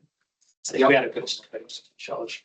But, yeah. Could I get them to come and do a short talk? We have this Dial Short series, half hours, 2 half hours, Wednesday afternoons. It's just people saying, this is a technology, this is a technique, this is something, tell you about it. And then other people will know what it is they actually need to be able to do things. Also trying to get people to look at that and go, okay, so I can develop skills in that area. And we have LinkedIn Learning now, which is a great platform for courses. So we're looking for people to get together and say, okay, I think Unreal looks cool. I'll have a go at learning that and support them through doing a course on that. So all these, that's really cool. There's some things like that we can capture. Projects, since we've got, go back to your point about resistance to hiring. If you can demonstrate it then, at a campus level, then maybe it's a better case for Because I think the thing with Warwick is that, always, there's so much expertise in pockets and in places in the departmental level. And so maybe there's sometimes an assumption that there's somebody else doing that, or it's going to be somewhere else. Whereas if you surface what we've got and what we are doing, and then we've got a picture of what expertise we've got on campus and where we need upskilling and where we need. I think we also got a challenge. It's probably not kind of as much as Warwick, expecting one person, multiple skills in the digital world, where no other area of practice expects one person to kind of shoulder such a range of skills. But they kind of take some of the job titles that we have and say, well, that person's the same as that person, the same as that person, they'll all have these skills. It's like, absolutely not. Take 3 people with the same job title, they will have diverse skills. Yeah. And very few will overlap in some cases. And I don't think there's enough recognition that digital capabilities and skills are not like just oh, you're a tech person, you're a this person, you're a that person. And I think in having like a mix of people, so what you were saying about Unreal Engine, just one platform and how different skills just one platform. I think there needs to be a greater recognition when the HR job descriptions are written for these things, that you can't ask for the impossible person to be appointed. And it's all very well saying, well, we don't expect you to have all of these, but who's going to do the bits that that person can't get? Yeah. Because that will then, LinkedIn learning is a bit of a bane for me at the moment, because the sort of people who kind of struggle with digital skills are going to be able to use learning. And if we don't have the training available where people could go to people for things, we will lose a lot of people who cannot engage with the platform. We're trying to upskill everyone with equity, and we need to keep that equity of being able to upskill everyone. We also want to be careful that, if we get this list and say, oh, actually, we have got someone who's got this skill or this expertise.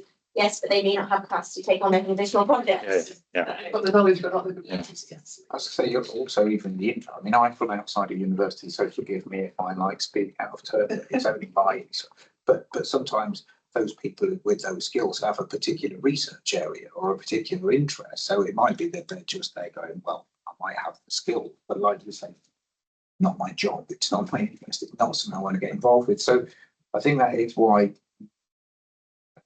Yeah, I get the point. The holy grail of the central kind of thing is a problem, but also like to do it properly, you do. I'm sure you're the same. You do need a team. It is not about one person doing everything. It's about like a bunch of people always maybe a shared piece of software or group of software, but they are all putting their heads together to solve the problems if they're overlapping.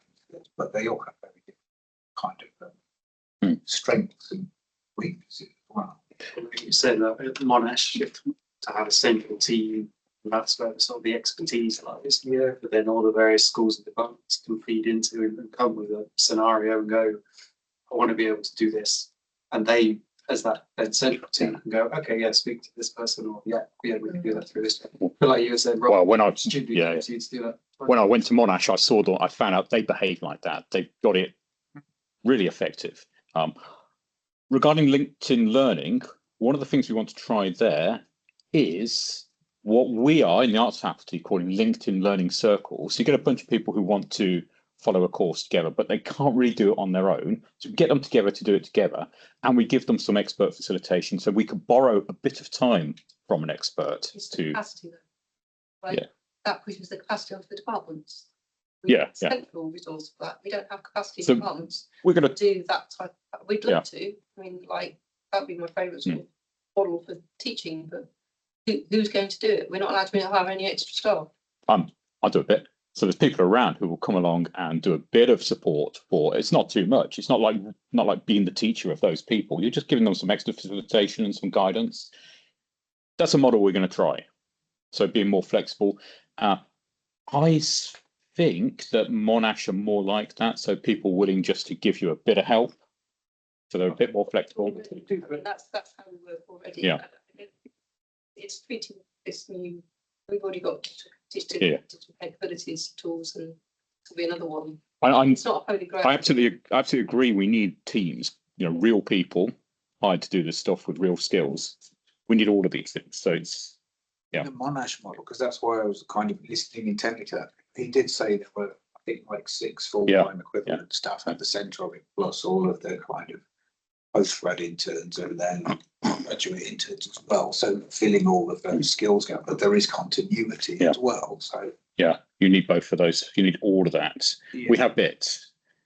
Yeah. They've also got quite an extensive network of kind of academic technologists, people, central team that goes out to departments and is able to make this communication flow. And they're organised to do that.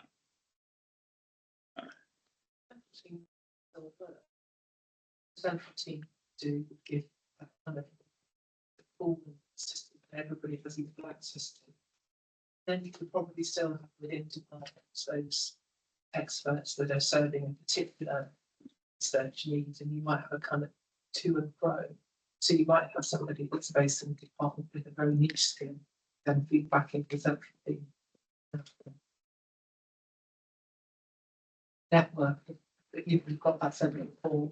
That if you're a very small department to do some of this, or if you're very new to it, if you just want to come and play with some different kits or some new stuff, try some new things, you have someone to come to. Yeah, we're talking about things like content creation as well. You almost need sometimes to have to find because if you've got somebody who knows their subject matter very, very well, they don't know anything about the technical side. They don't know what is possible and what isn't possible within that person. Needs to be able to translate those stakeholder needs so that both parties kind of have that understanding. So you will still need, even if there is a central team, a kind of departmental representative who can act as that translator. Working partnership. Yeah. This is what we're trying to achieve. These are the learning objectives. What can we do? Ideally, all learning would be done in team-based work. Ideally, but it's getting people to change that sort of working alone to develop something and then going at the end how to do things, get people to involve the team at the start when they're planning things. That would make life a lot easier all around. If it was a general culture at Warwick that you start with a team of mixed backgrounds for different sort of learning. And then, yes, your subject specialist, but not just a subject specialist, but a group of them. And not just a technology person, but a group of them. And then you will sort out some of those rocky road issues earlier on rather than later in the project. I don't know. Do you want to fight it out between you? Oh, you go first. And then I've got a couple of people online, I think, who have things to say. I mean, I suppose mine is slightly related as well, but it's one of the things, again, arts and culture sector wise, I talk about quite a lot because I think that there's a very kind of knee-jerk reaction to go, we need more technologists, we need more technologists. But one of the big problems is the commissioners, the curators, the kind of people running the venues, they don't understand what is possible.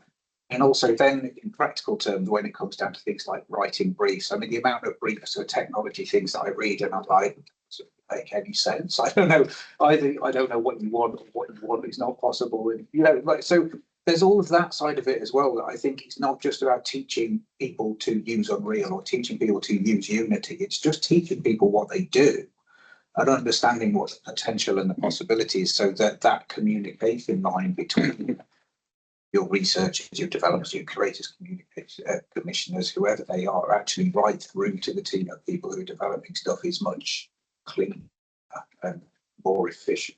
Yeah. So Erwin talked about a very slick process for doing these things, and that translation bit is definitely in there. He's obviously doing quite a lot of that. Yes. It's very key. Tim. I was going to say something that kind of feeds off of that in a sense, because much of what was said here implies a model that's kind of trying to pull knowledge from somewhere. I've got an idea, I want to do this, and like, who do I talk to and how do I get the kit? And I think that that's a good impulse, but there's also place, I think, complementary place for a kind of push model where people like Rob are just assigned to a department for a term. They go there for the first week or two, find out what stuff they do and how they do it, and then have meetings with that department, say, have you thought about doing this? And cultivate and actually giving them the kind of sense of these are the possibilities, not saying I'm going to push Unreal on you or anything like that, but just taking the lie of the land and thinking this is really good and fertile ground to be exploring this, which I've just That's what I've always wanted to do. So I'll be in theatre studies in October with you for a term. I'll be on study leave, so. Oh, so fantastic. We got Sophie. Did you have a question or a point to make? Sophie's online, by the way, because you'd had to go to a meeting. I don't know if you're in a meeting at the moment. I'm not in a meeting, no, I'm just in an open office, so apologies if there is background noise. But no, it's been really interesting hearing what everybody has to say, particularly around kind of what some of the barriers are. And just, I know it's been mentioned about kind of sharing of equipment and sharing of knowledge. Is there also appetite or potential to share content? Yeah, which I think is probably quite hard at the moment to do, but that would be really, really good. And getting collaborations together to create content together as well. There is some nodding in the room. I'm happy to share anything that is confidential. So generally our cultural heritage stuff, that's all fine, our more industry focused stuff, less so, but we can share this content to give people an idea of what's possible. It's not going to help them deliver what they need to deliver. So, but you not need as well sort of shared. You get to this thing where you've really got platforms. Is there a thing about the limitations of sharing? Well, I'm thinking more along the lines of sharing the executables that you run in the headset. So, the platform is sort of irrelevant as long as you deploy it in a format that works. Because we could do that kind of thing. There's also sharing assets as well. So you might share an OBJ file or through Sketchfab. So Sketchfab is a online 3D object platform that we use a lot in creating exhibitions. A good example of that, I know that somewhere in the university people are, maybe it's you that were talking about scanning stuff in Venice to do with Marco Polo. Yeah. And I want to do an exhibition about Marco Polo and I can't get hold of this stuff. On the subject of sharing content, I think obviously some of it is subject specific and therefore you'd be looking at it simply to see what the technology can do. But largely the default for kind of generic information, students have to do a certain number of Moodles, don't they, about data protection or like ethics forms. And, one of those could be taken and say, let's do this in this. So students have to go through this and, so departments book these things out and you experience through that. So you're actually kind of evangelizing the technology and showing what it can do and how it can convey information. And that would be something that would be applicable to a large group of users. And it's content that could be developed across departments because it's generic and applicable to all. So that might be something that could be Bash. Yeah. There's some stuff on kind of ethics and well-being and stuff like that. There's generic stuff that could be used by a lot of people. So that exists already. But in Moodle form, but I don't know if it exists. No, in VR. Yeah, there's VR stuff that would be relevant.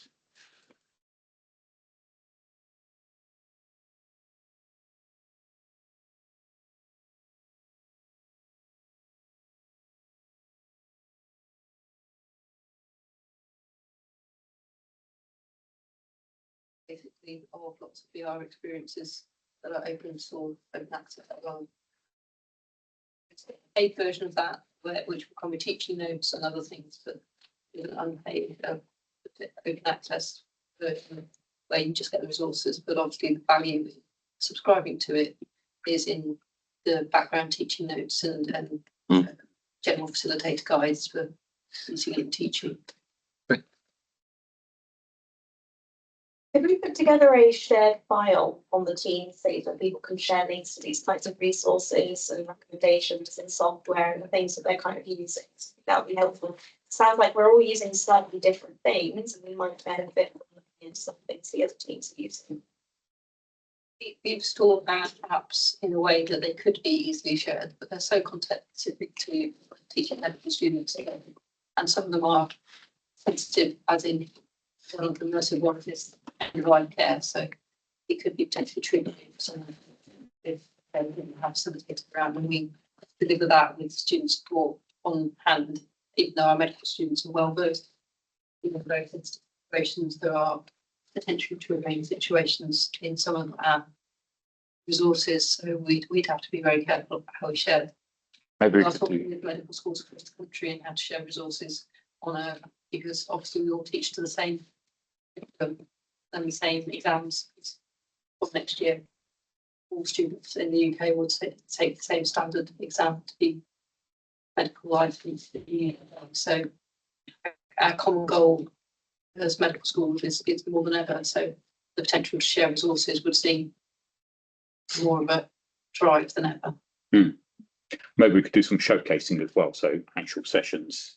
Well, you've done that. You've done that to some extent I've been over to the medical school and stuff. Yeah, it's great. We've had, so we had a PhD researcher who's based at Cambridge who's doing a PhD looking in these augmented reality in active so group situations where you've got several students or trainees by a hospital bed and they're interacting with each other. So her PhD's in that, and she came last summer to do a talk about that.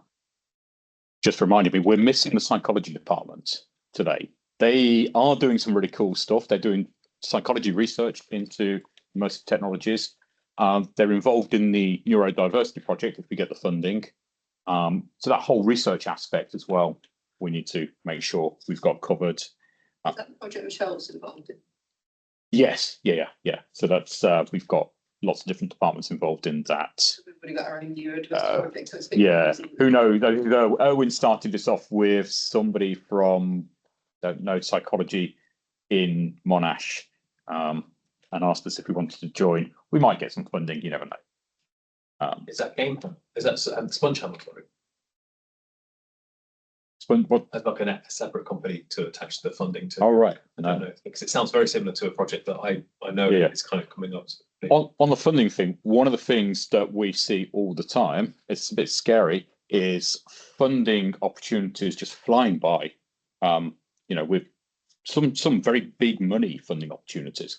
We're just not in the position to take up those opportunities where we're at the moment. We're not far away from being there. Maybe we get together and do it. So the neurodiversity one was a good example. Erwin had seen the opportunity, got an academic at Monash, and then got in touch with us, and we managed to get a group of people. But yeah, we need to be faster at this. There are literally millions and millions of pounds that just go. We need to do stuff about that.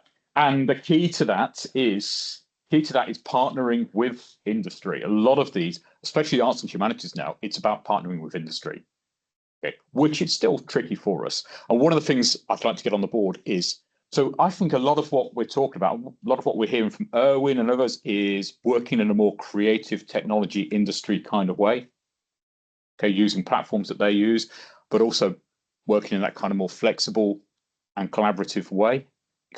Central teams that extend out to lots of interconnections. We need to be more like that as an organisation. It's hard because our bureaucracy really does not like it, but supposedly the bureaucracy is going to change. Who knows?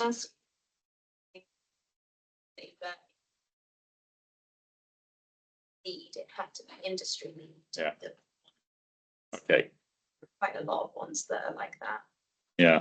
So we've got a group here, and I think we can extend this with other people, other connections, where we can quite easily do that. There's a lot in the kind of museums and culture area. Arts faculty is doing some big stuff with Coventry museums, Coventry Culture, I think they're called.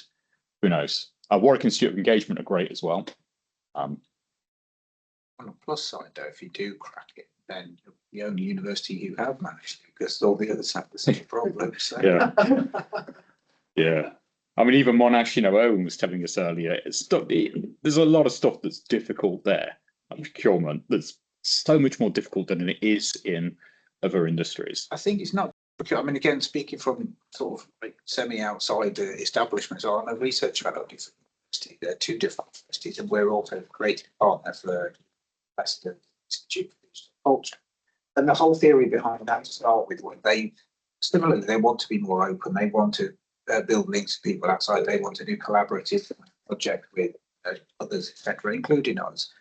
But it very quickly became apparent that the sort of funding models that were between the two. So if you're looking at trying to line up an Arts Council funding bid with an AHRC bid, for example, so that they fund and collaborate with each other, it's an absolute nightmare. It's virtually impossible. It's not just the bureaucracy of it, but it's actually the whole way that everything is set up. Yeah. Makes it very difficult to bring money, project skills in and out and in a really seamless way. So that is something to think about, really, and involve people. And part of the answer, I think, partly for me, being a visiting fellow, etc., also makes me part of the university infrastructure. So that actually oils some of the wheels and makes things easier. But then it creates other problems because I'm not actually a paid part of the university. So if we do research funding, then normally the etiquette is you decide how much of your time is based on this project and reclaim that money. But that's nothing for me. So all of these things keep kind of persisting where, like, it's really obvious that for universities, working externally could be a real pain unless there's very clear lines. I mean, maybe you cracked it with the manufacturing group and industry in a different way. But that's it. We'll do direct contract research with them because they pay us directly, but that is getting harder and harder with university overheads being £90,000 a year per FTE. Now it's very difficult to demonstrate value for money.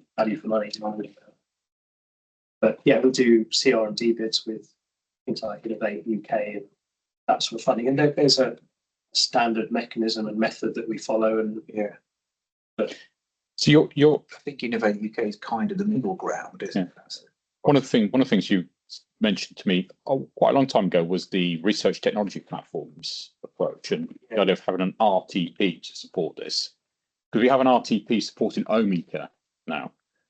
Right. Yeah. So I mean, with my other hat on, I'm the director of the X-ray computer tomography RTP. The research technology platforms being expensive facilities across the university, which previously have lived within a department, but are very expensive to maintain and staff. And so the university takes the responsibility for some of these things away from the department. It says, we'll underwrite it, we'll fund it. And the business case is generally quite black and white. You've got to be, you charge when people come and use your facility, you charge and you have a balance and loss account. And none of them make money, and some of them lose more money than others. Yeah. But it's a mechanism for maintaining a facility which is important to the university's research without it being at the kind of the peaks and troughs of research funding or even departmental success, things like that. And actually, it kind of seems to me the university has got a lot of money, but it has a lot of things it needs to spend its money on. So if you want it to spend money on you, you've got to raise your profile and get up its priority list. And I'm thinking there's lots of good stuff that we're all doing off in departments and things. And maybe the first thing might be to come together and do some case studies of the good stuff that we're doing in a kind of format that we could then put to ARC or whoever it may be and say, actually, there's some really good stuff going on, but can't maintain it. It's not sustainable without some support from the university. And then we kind of create a bit of a united front and say, at the value of some of the stuff that's being done, but could we turn this into something the university actually underpins to a certain extent? And it becomes something that the university is well known for. You never know. Absolutely, yeah. Something I forgot to mention earlier was when the university received the TEF Gold, the Teaching Excellence Framework Gold rating, there was a big event, a big party up in the Fab in one of the nice plush areas up there. And they had on the video screens all around a film of me talking about and demonstrating VR. Okay. The Vice Chancellor did his talk about TEF and how great we are with this playing in the background.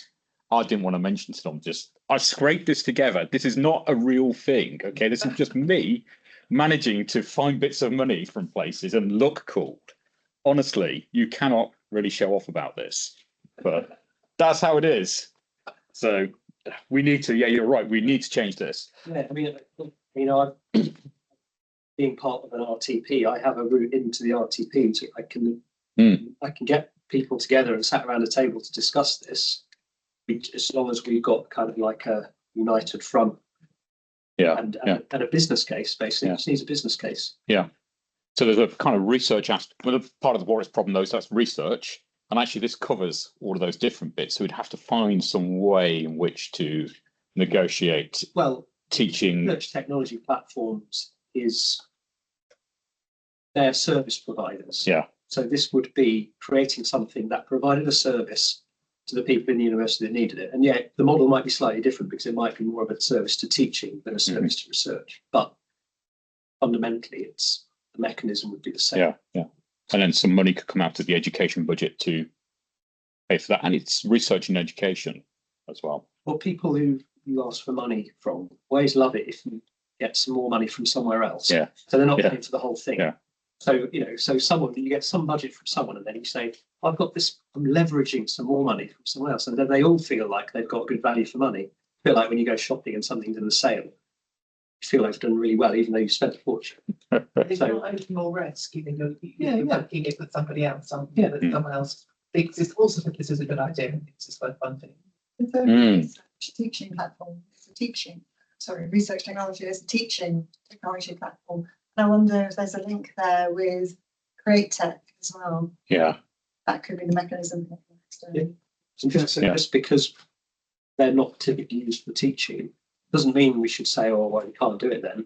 No. Maybe it's a really good idea that just no one's thought of yet. I mean, technology enhanced learning or whatever we want to call it, it's a really important thing, but there doesn't seem any joined up way of doing it in the university. It isn't so.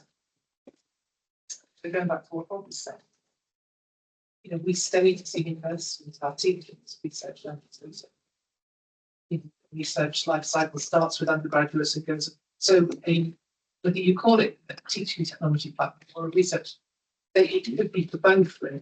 This stuff can inform teaching, but it can also inform research.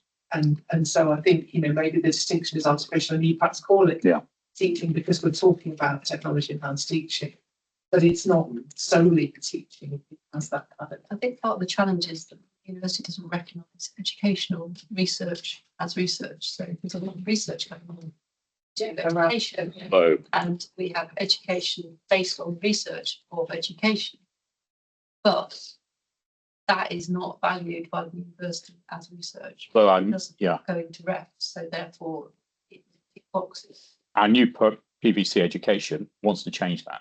So has said that education needs to be evidence informed, which means we need to do research on our education. We do research on education, it just doesn't get valued, so it doesn't get treated in the same way. So there's an undeniable tension between research and teaching and the value based on the two. And it comes down to things like services for teaching are much less than services to research. So that service model we were just talking about sounds great, but for the university under current culture actually support teaching, getting the sort of services that research get. The tricky bit, the RTPs, you effectively charge your time to departments and to research grants, things like that. How would you charge to help someone do teaching? Yeah, because they won't have a budget. So the overhead that we pay as departments to central is enormous, and it's not broken down as to where it goes to, but the amount of money we pay central departments by students, it's incredibly high. Teaching brings in a huge amount of money. I think we could talk to Erwin about this, because he's done this. So they do have all of these streams going into what is essentially like an RTP, which is based in, interestingly, although he's an academic, that's based in their kind of IT department or their IDG equivalent. Maybe wonder if it's this.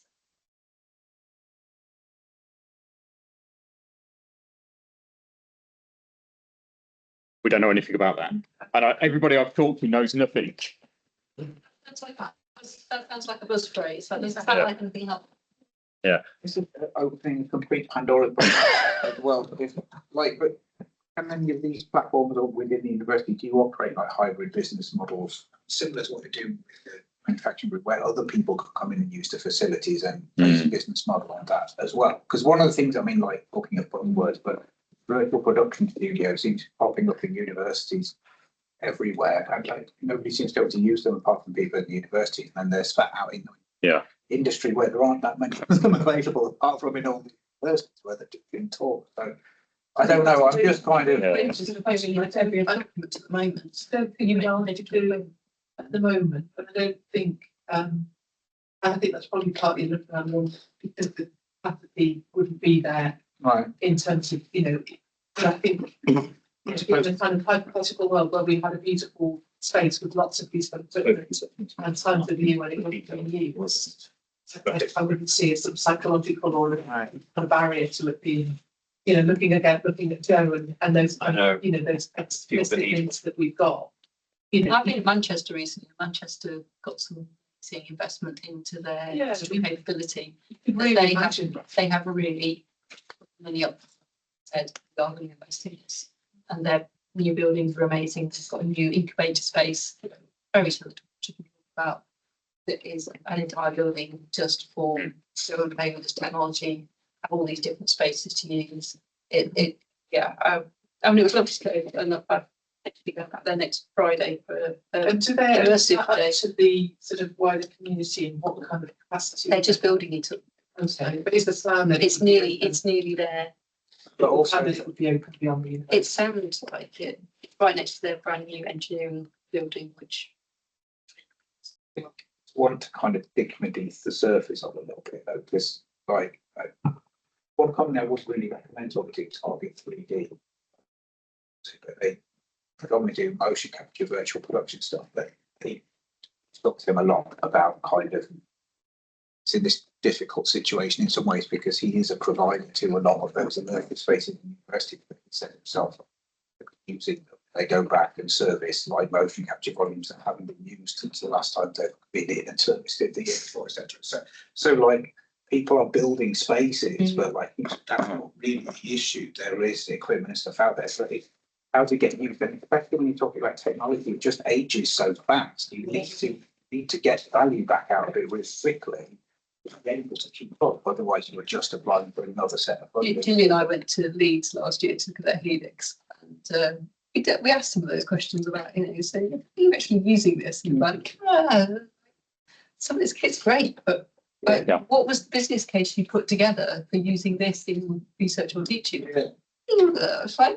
And there's lots of them, and that's the thing that like the shiny buildings I think are a bit of sometimes like it's not in the university environment, but they can be a bit of a red herring. So that's why I was saying like maybe some of those hybrid models as well. Maybe that's So that's the Quest, the Quest Pros we've got. They are in use absolutely constantly for so many different things by so many different people, and that's how it should be. They should be wearing out. They'll be obsolete in a year or two. So by that point, we want them to be used to extinction. The model for working with external industry. So besides research projects, the RTPs use Warwick Scientific Services to do day rate work. Right. So I do day rate CT scanning. There's sort of an online contract mechanism. It's a different set of terms and conditions to research, but it's all there. Usually it's we do the work and provide them with the results, but with a bit of tweaking, it could be they come in and access the facility. I don't see that there'd be a massive issue with that, as long as there were no health and safety issues where you needed to be an employee or staff of the university, otherwise you weren't covered by insurance or something.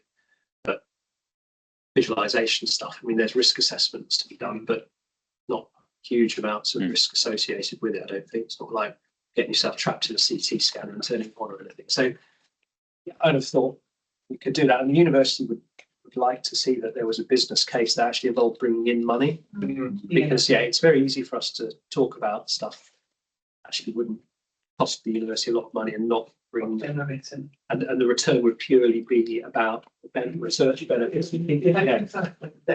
Money thought. So if we could create something and we could say, well, actually our business model is 40% utilisation by external partners. But that could be staff support as well. So that could be the thing paying for, that central skills bank that's also accessed by other people.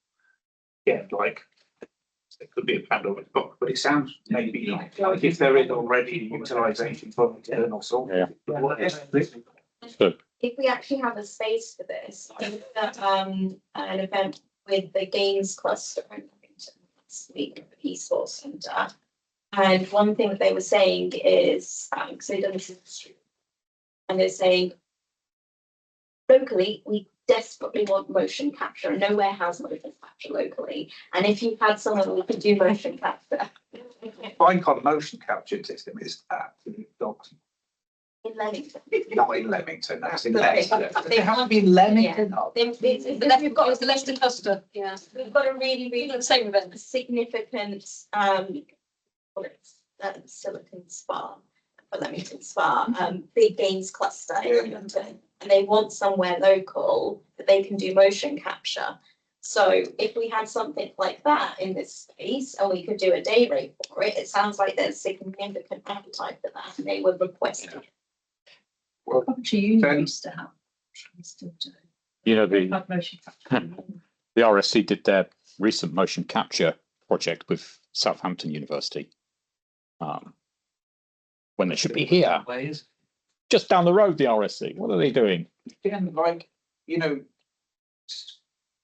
be relatively space agnostic. You can bring in motion capture too. Yeah. Stuff as well. Yeah. Like it takes a bit of setting up, but we've set up a capture volume side of this group. But you know, it can be kind of service as well. But To be an old version of motion capture in the science buildings. I remember being a guinea pig in a project in movement centres all over me years ago. But I think that's engineering has something. Yeah, it's the old, I don't think. At the bottom of the IDL, Yeah, we have a gate lab, which is healthcare, you know, measure your gait as you're walking. But it is a room full of cameras. Some of them are tracked cameras, some of them are trackerless cameras, whatever, markerless cameras. But it's there for gait analysis. Maybe it can be used for lots of other things as well. Perhaps, you know, sounds don't know what about it. It was about leaping and bounding around the roof, and I think. Yeah. But It's looking at it's your. got to have similar tech to. But it's the same tech as well as for virtual production. So it's tracking. Yeah. You're kind of, if you've got that space with the facility, you can be doubling up different services that I used. Yeah, but realistically, we've got a humanities studio that we used to be in. I haven't been in there for years now, but it was before we went in a television studio. It is roughly about a 10 by 10 meter area. So you can green screen, virtual production, motion capture, you know, all those things possible to be rigged one time, but then sufficiently so that it can still be used as a kind of practical workshop space. So that would be an ideal hub right at the centre of campus. So I don't know what it's being used for at the moment. That would strike me as a ideal. It's not in the single floor bit of humanities, is it? Because they're knocking it down, aren't they? Something. Where I say whether the ceiling's going to fall in. Yeah. Well, it'd be an open air. That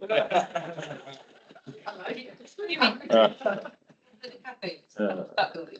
Yeah. Yeah. Bit of a Oh thing dear, story, that's I going, think. okay. Yeah. Back in the ceiling, But it's been there forever. Just to put a button on what you were saying there, Alex, though.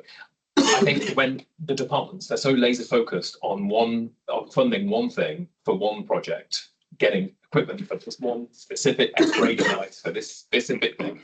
And we need to talk about access, like art to artists, human beings. We create out of the crumbs of opportunity, on the downside of advantage, and we forget that, you know, Jimi Hendrix, you know, the electric guitar wasn't meant to sound like that until he tore up the American national anthem, you know.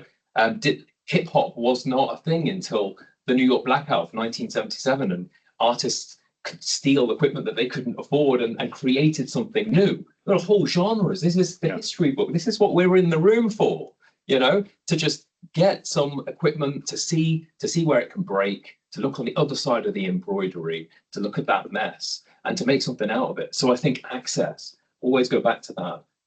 Yeah, fantastic. That's great. I think we've been going well over an hour. We've collected an entire board, and we'll keep the conversation open, obviously, and collate stuff and get the videos to you. Wow. Thank you, everybody. Thank you, Rob. I haven't finished yet. I've still got to do theatre electric for the next. It's going to be fine, though, isn't It's going to be fine, yeah. it? Yeah. We're on your back, great. Oh, yeah. Wow. You got a glass of wine later. Go to the alcoholic solution. Yeah. We do a bit of like contact sharing Yeah. today. And we all in your teams. Yeah, your team. You should have all signed up. Is that right? So if you've signed up, you're in Teams. Yep. Yeah. Cool. But we can bring other people into that. That's fine. Yeah. So we'll keep that Teams space for this work. There's the VR club, which is kind of more general VR events and that as well. Wednesday space. Haven't we that? Thank you. The digital space. Yeah. Yes, I think that's going quiet. It's not very quiet. I think I asked a very difficult question. Yeah. Pleasure. Very good. I don't know if I'm coming to your event because No, I'm that's doing fine. other Don't stuff. worry about I'm it. doing the theatre electric. Don't worry about it. I may have it now. Find out the media, no idea. And send them to